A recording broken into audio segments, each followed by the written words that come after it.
Session 3 continues with a keynote by Agnese Lāce. She is PROVIDUS Senior Policy Analyst in the areas of migration and integration, working on several national and international research projects.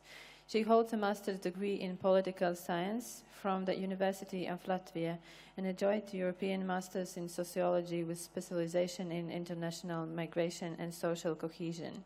Agnese is also a PhD candidate at the Department of Political Science and International Relations at Koç University in Istanbul. Agnese's previous professional experience includes position at several governmental and municipal institutions.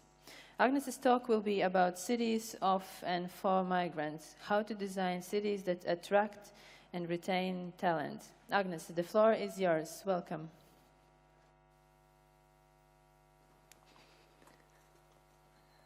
Hello.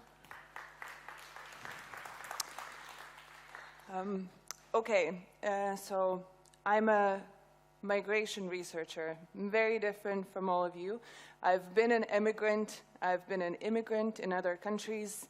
I'm a return migrant to Latvia, and I grew up in smaller towns, and I'm one of those people who have moved to Riga over the course of their lives. And a typical example, as I'll show you a little later. Why do we have to think about talent attraction and retention in Latvia? International migration dynamics in Latvia have been quite dire since the regaining of our independence.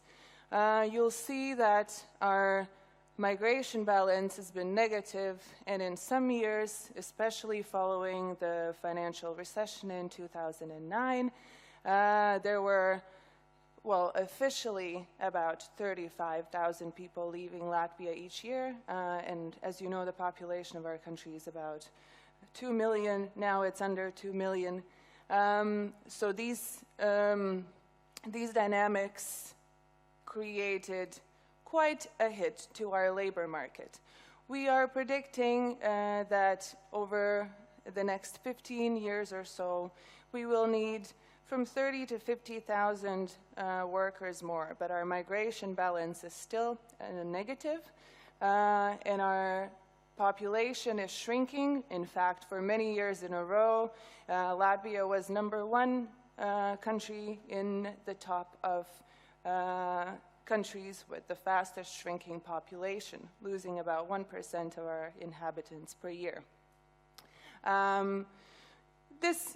The fact that the society is aging and that fewer babies are born and that we are engaged in international migration and mobility it's a sign of our times. We are one of the countries in Europe who do so, but in other countries, also in the Scandinavian region, the population growth has mostly been maintained by immigration. And this, so far, has not been the case of Latvia, because immigration is far below emigration. What else is going on? In some presentations yesterday, in Kirsten's presentation, she said, 2/3 will live in the cities soon. In Latvia, this has already happened with almost 70% of the population living in urban areas. And the change has been quite steep. After the establishment of our country and a very strong agricultural policy in the 1930s, the rural population was booming. And then with industrialization during the Soviet times, that was the first push, and then afterwards it was the development and the attention to the development of cities that further increased this process. We can see here the changes in the number of permanent residents by percentage that has happened over the past 20 years or so. And, well, several things that we can see. First, the border regions are emptying quite quickly. we see some growth around Riga, but we also see that the very city center of Riga actually has lost inhabitants, and the increase is more in the suburbs or in the so-called sleeping neighborhoods or sleeping towns around Riga. And in Riga, also migration balance, as in the rest of the country, has been negative. The blue color here is internal migration, so people have left Riga also due to moving somewhere a little bit outside, but people are still, of course, moving to Riga. But international migration, so emigration, has hit Riga pretty hard as well. It's not just the rural regions where labor opportunities might be more scarce, but also, as I said, Riga has been losing people due to emigration abroad. And while most of international migrants who arrive in Latvia stay in Riga, it has not really been able to offset the losses due to emigration. So even though the urban population has been increasing in Latvia, Riga is a peculiar case, and I don't think we are quite using the opportunities to attract those people that we want to arrive in Riga. I'll be talking about the migration caused mostly by choice, by the opportunity to choose places where you go to. But of course, if we'll be smart about inclusion policies, it might also affect other migration populations. Another element I wanted to talk about regarding internal migration is the daily mobility in Latvia, and I'll see if it switches. Maybe you guys can help me and move to the next slide. So this was a study done by, commissioned by the Ministry for Regional Development in preparing their administrative reform and trying to determine what are the centers of economic activity in Latvia. And so they used data from the mobile telephone company of Latvia to track daily movement of people. And this was done over the course of 5 years. And so we see here in this slide the morning mobility going very much to the centers of economic activity. So that would be Riga. The other Republic cities, Daugavpils here, Valmierce, Liepāja, Ventspils, Saldus, I guess. And so, and in the evening, of course, people are going the opposite direction. So there's quite a lot of daily mobility going on a daily basis as well, but not considering that the distances in Latvia are not too large, the distances that people travel aren't are very, very small, which might mean several things. First, people choose their workplace close to their home, or choose their home close to their workplace. But it also, according to some of the interviews done with entrepreneurs that work mostly outside of Riga, is that people do not want to spend 2 hours to travel a small distance like this, which by car could be done in 30 minutes, but that is more expensive. And the public transportation infrastructure can just not follow the demand that would be needed for daily mobility for, from work to home. So is the shift in thinking that we should talk about cities as the destination instead of country policies leading us in the right direction? Well, if we think about international migration, especially migration of highly skilled people, that would be the main destination. So if we're in the context in the political context in the Baltics, where desired migration is skilled migration, then perhaps the city level could be the level that we can think on. We also see from data elsewhere and from research done both by migration scholars, but not only, is that we can talk of these sorts of brain hubs. And these usually are centered around cities. And why is it so? Each high-skilled migrant creates a need for more jobs in the area. So if you're a high-skilled migrant, you'll go and you'll want a realtor who helps you find an apartment. You'll want a cleaning lady, you'll need some dry cleaners, a good coffee shop. All of these types of services that you expect over time, they create growth in economy. So this has led to the situation that urban areas account for 75% of disposable income growth.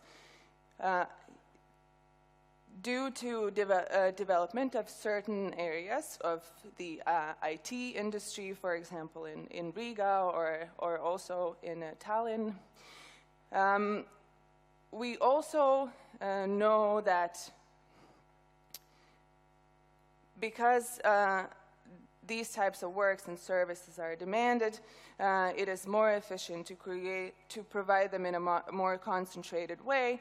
So thinking about creating infrastructures and adapting the environment for skilled migration, it makes sense to think about it on a city level. But our cities, our countries, and our regulations ready to think about it on a city level? Not yet. And that will mostly deal with immigration regulations, where you don't really create separate systems for cities. It takes into account the whole area. It deals with integration policies that also still in the Baltics mostly take place, their development mostly takes place on a national level. And so to think about this in the Baltic context, let's look at the things that skilled migrants choose whenever they make their decision of where they will move, and see what are some of the things that we might have to improve over time. So these are four aspects that skilled migrants take into account when they move. This data was compiled by a company called Move Guides that now has been incorporated in a larger network called Topia. It's a global relocation company, and they surveyed their clients, those skilled migrants who apply through them to find a job elsewhere. They surveyed them and asked them what they wanted, what they were looking for in their new place of residence.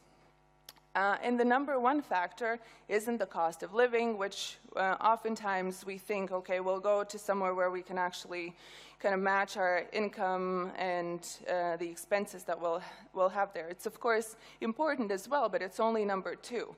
The number one factor is actually the proximity to nature and how clean the environment is. And this is because when we talk about skilled migrants, we are talking about some sort of lifestyle migration as well. This is not pure labor migration where we only go somewhere for a certain position. These are people who can probably choose between various job offers. And so if they have a job offer in Riga, in Paris, in Nairobi, these will be the aspects that they will take into account. So proximity to nature and clean environment is factor number one, cost of living factor number three, safety, or number two, safety number three, and tolerance and inclusion and acceptance of diversity is the fourth one. We'll take a look at now how the Baltics fare on these dimensions. Number one, proximity to nature. Well, first, according to the Environmental Performance Index, Latvia and Estonia are in the category named best regarding the eco-friendliness of these countries. Some activists in Latvia might disagree, but so far, comparatively, also in Europe, this is what we see, and Lithuania is also doing quite well. In fact, from the place where we are sitting right now, in 20 minutes, we can be at the beach, in a forest, on a hiking trail, in a swamp, by a lake, you name it, or in a cocktail bar in the city center of Riga. So it's all actually quite accessible. So proximity to nature in cities like Riga, Tallinn, and Vilnius are actually quite easy to solve. Plus, compared to rest of Europe and also many other countries, the air here is quite fresh, and there's also less noise pollution.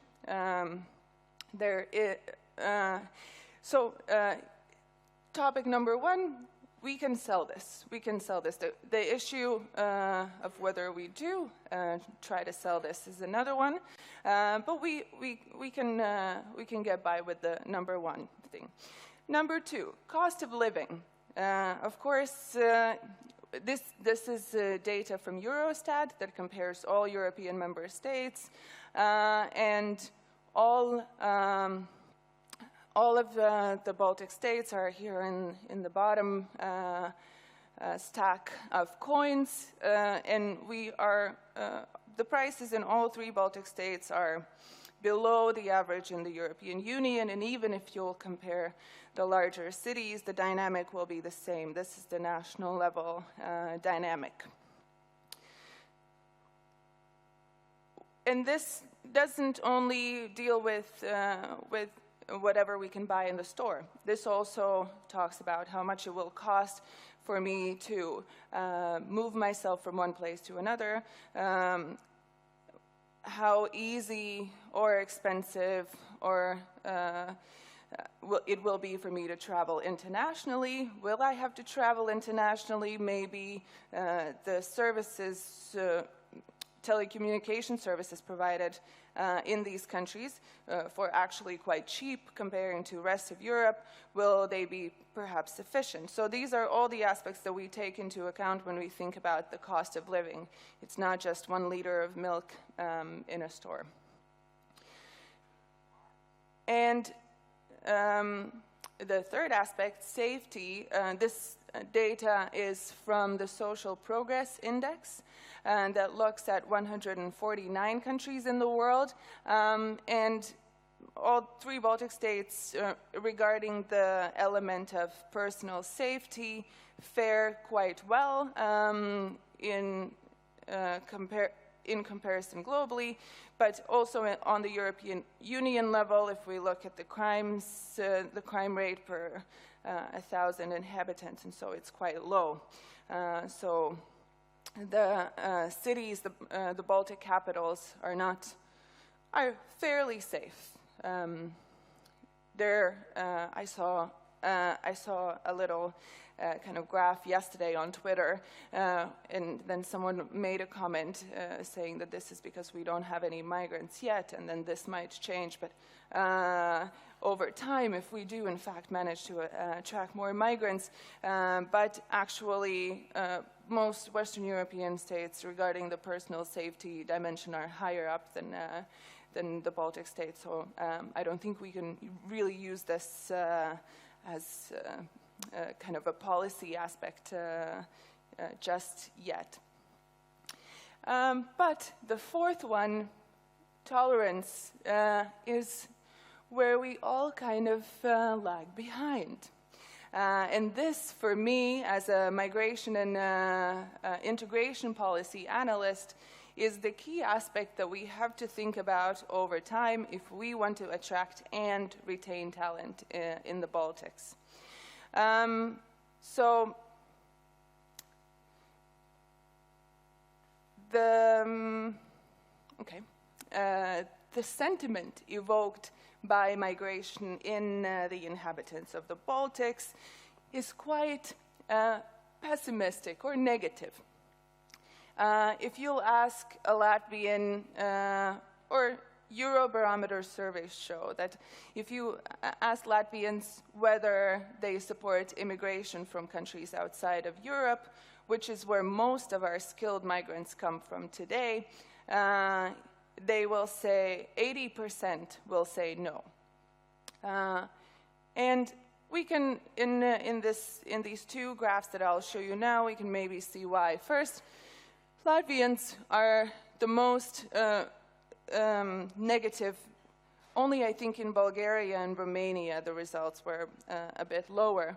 41% see immigration only as a problem, and only 15% see some kind of opportunity. Lithuania is actually most open regarding this, and Estonia and Latvia are quite similar on this, in these dimensions. The other aspect is what do we think immigrants bring? First, do they bring ideas and innovation? In the European Union, on average, 50% of people say yes. Latvians are like, well, it can't be. 30% only say that they bring ideas and innovation. Do they have a positive impact on our economy? 34%. Even though what we see today is that foreign investors, companies that operate here are leaving because they don't have enough qualified workforce. So non-immigration actually has a negative impact on our economy. Do they enrich our national culture? Again, in Europe, on average, it's 60% who say yes, they do enrich our culture, and in Latvia, it's not the case. And even half of Latvians don't think that migration can help solve labor market issues.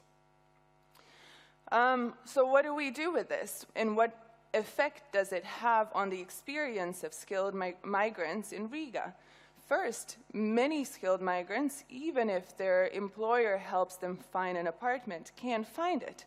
There are advertisements on our kind of most used advertisements site, ss.com. There are advertisements that explicitly say if you are Indian, you will have to pay a higher deposit. Or if you're Uzbek, don't even bother calling us. The discrimination in the housing market is quite obvious and not even hidden. If we ask foreign students, who are also considered part of skilled migration, about their discrimination experience, 2/3 of them have experienced or witnessed discrimination of their fellow students. That means access to services, even public services, housing,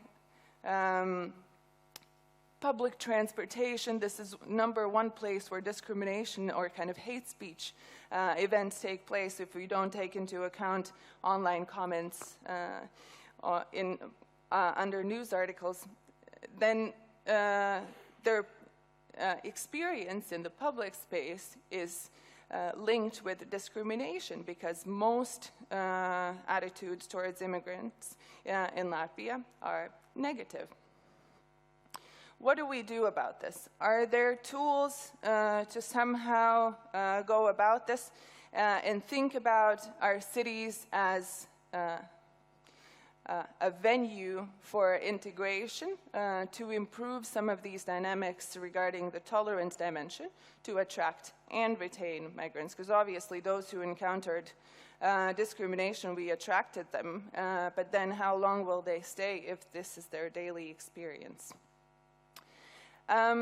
Ryerson University in Canada, they developed this tool, diagnostic tool, How Inclusive is My City, where you can see various dimensions and indicators that they look at to measure. This tool is now under maintenance, but I swear, I have tried it before, and so you can see the dimensions of inclusion that they look at: work, school, health, also public spaces, also the experience in your workplace.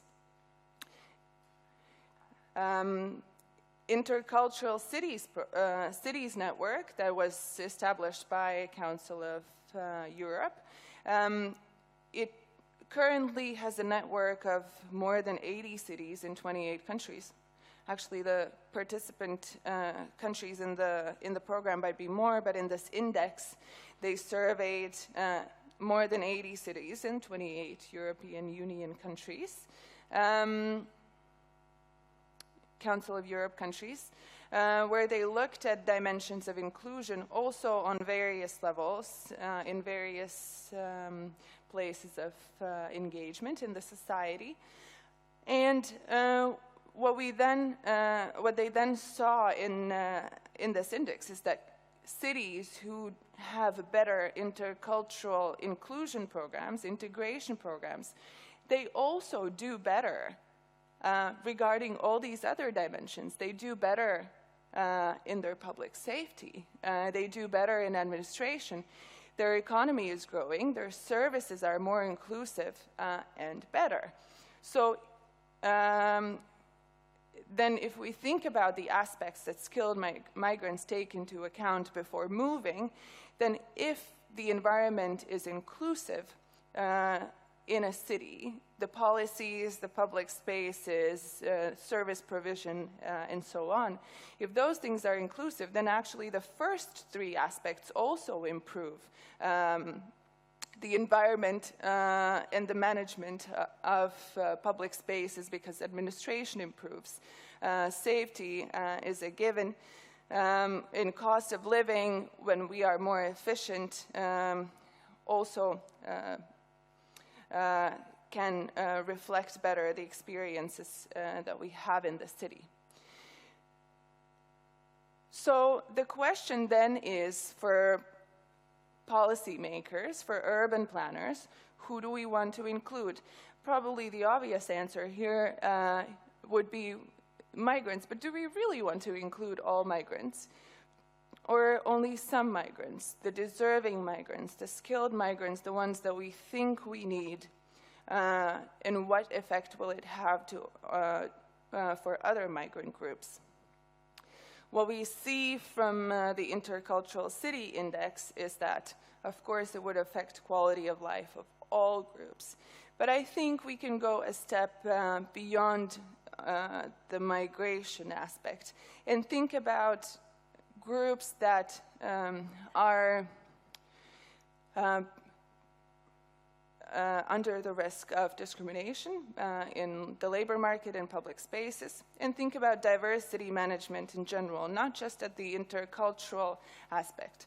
And so diversity management programs that now mostly take place only in the private sector, in separate companies, or sometimes in networks of businesses like chambers of commerces and so, where they look at not only migrants, but also ethnic and national and religious minorities, where they look at people with disabilities, where they look at age and gender as aspects they have to take into account when creating the human resources policy in their company.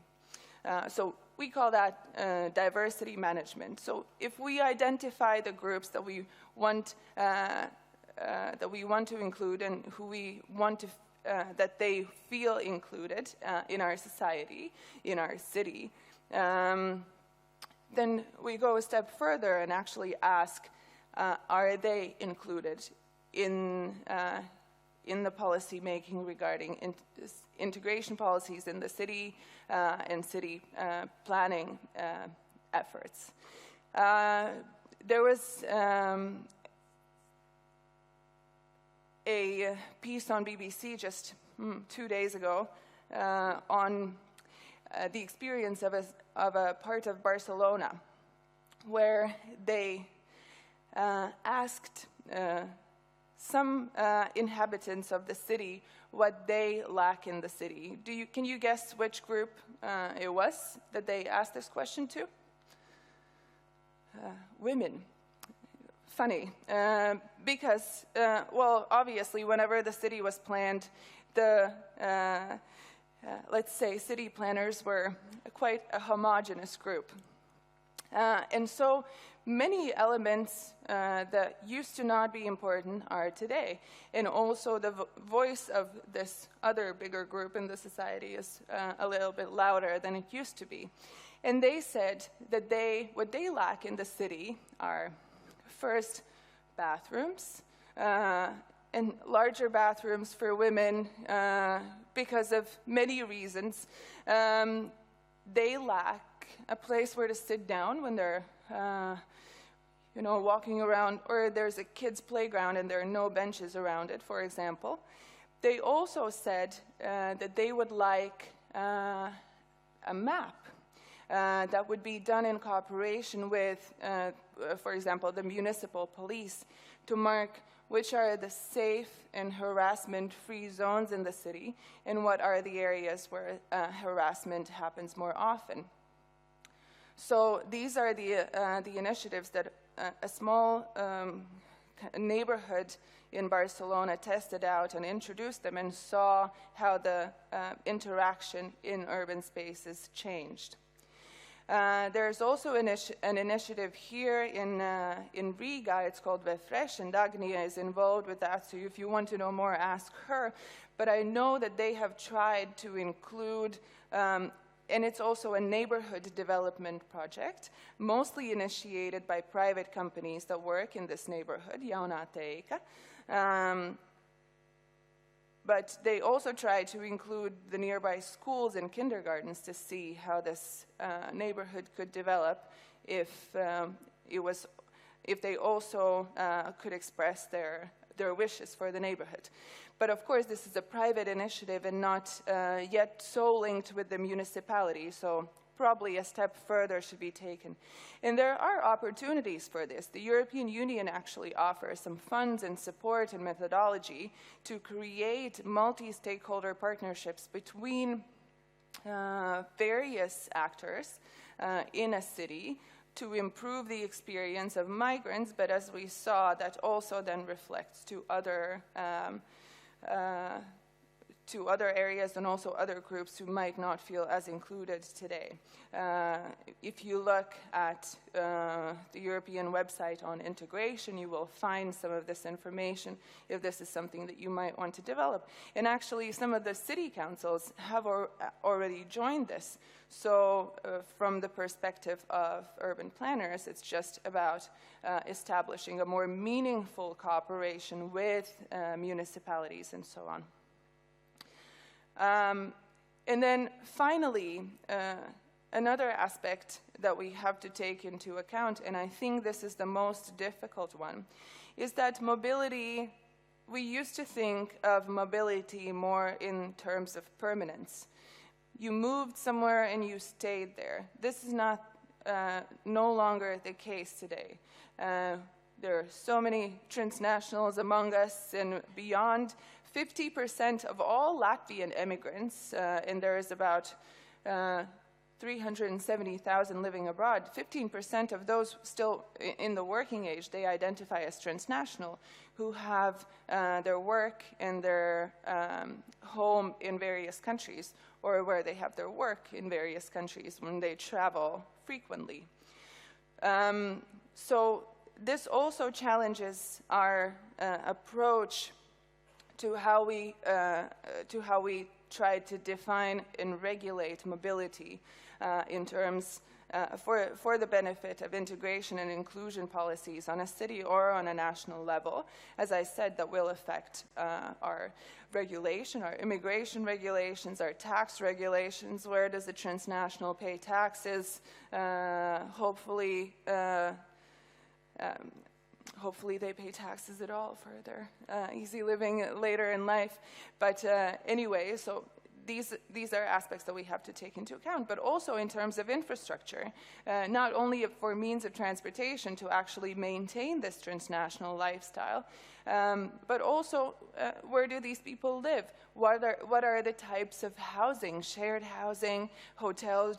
If you are a transnational and you travel on a very regular basis, do you want to spend so many days in a hotel? What are where do we work? Where do transnationals sit down and do their daily business? These are also all the things that will affect how we plan these integration and inclusion policies in terms of developing urban space and city space as well.